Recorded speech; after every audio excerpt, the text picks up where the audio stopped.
Welcome to Ball Street. This is where the Metro will leave Snow Hill Station, and it is here that in November 2013 the first tracks were laid. Now, 6 months down the line, so to speak, we're joined by Paul Griffiths of Centro. Paul, thank you very much for being with us on TNT. Now, first of all, are people right? Is it taking far too much time to build pretty much 0.7 miles of a track? It's not as simple as just building the track. There's a lot of work to do beforehand to move all the utility services out of the way. That's the sewers, the pipes, the cables. So we have to shift all of those before we can actually get on to doing that. And in reality, we're also doing a lot of other things in the background. We're building a big extension to the depot at Wednesbury. We've got a new tram fleet coming on. So it's not just as simple as putting down a few rails. Critics also say £128 million of work is a lot of money for a track, but there is more to come, isn't there? There is. £128 million isn't just about building the 1.5 kilometres of city centre track. It's also about a brand new tram fleet, a bigger fleet, more trams, more capacity for everyone to use.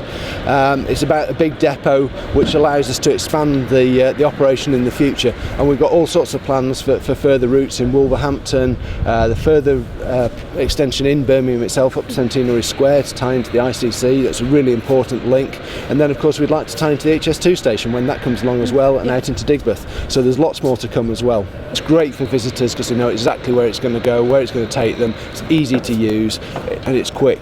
So it's a really good thing to have for a city, and you'll see that most of the really highly ranked global cities have got things like Midland Metro in their cities. What is the great benefit of having a metro system, and if it is so good, why did Birmingham get rid of it back in the 1950s? As to why it was taken out, well, that happened in all the UK cities with the exception of Blackpool. There was 50, 60 tram systems probably in the 1950s, and they all very rapidly disappeared. So they all went away. A lot of cities are now realising their benefits and putting them back in. And once it comes down Ball Street, the Metro will turn all the way along Corporation Street. At the moment, Corporation Street is suffering with shops having a lack of trade, but eventually it should pick up and the area will hopefully look like this.